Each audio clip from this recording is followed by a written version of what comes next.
If I had the choice between someone understanding the concepts or memorizing the words, obviously understanding the concepts comes first.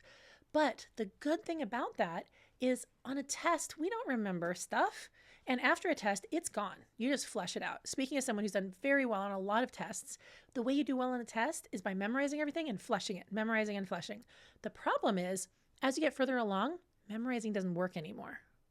Memorizing isn't enough anymore because you cannot possibly memorize that much. It's literally impossible.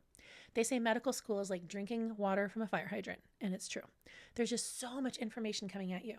And so rather than trying to memorize all that, the goal here is that kids have this understanding of the body where when they learn something new, whether that's as an adult learning how to take care of themselves or when they're in college or nursing school or medical school, they have a framework. And that's one reason why my stuff is used a lot by nursing students and medical students as like a foundation, because then when they learn this complicated stuff, it's instead of it just being like random factoids all over the place, they have a framework for understanding it. So that's why my coloring book is designed the way it is provide this framework of anatomy.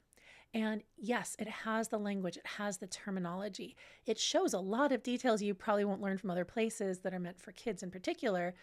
But also, if you're an adult learner, oftentimes the coloring books meant for adults are way too complicated. There's way too many labels and things. And, like in anatomy, when I was in med school, we didn't even have to learn all those. Like they told us which ones we had to know and we highlighted those and we skipped all the others because there's just more labels than you need.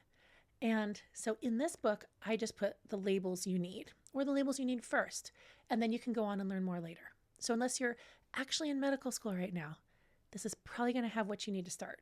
And then if you do AP anatomy or if you're doing anatomy in college, you should have a list of what you need on top of that. But now you have a framework. And if you're not in college yet, I have students as young as 8 or 9 who are thriving in this book because it makes sense. And I tell kids the first time you go through the book, don't worry about all the details of every single word. I want you to understand it. And the funny thing is I have some kids who've been through this 5 or 6 times now, and they get more each time. And that's because the more you go over something, the more you understand it, the more times you repeat it, the better you're going to be at it.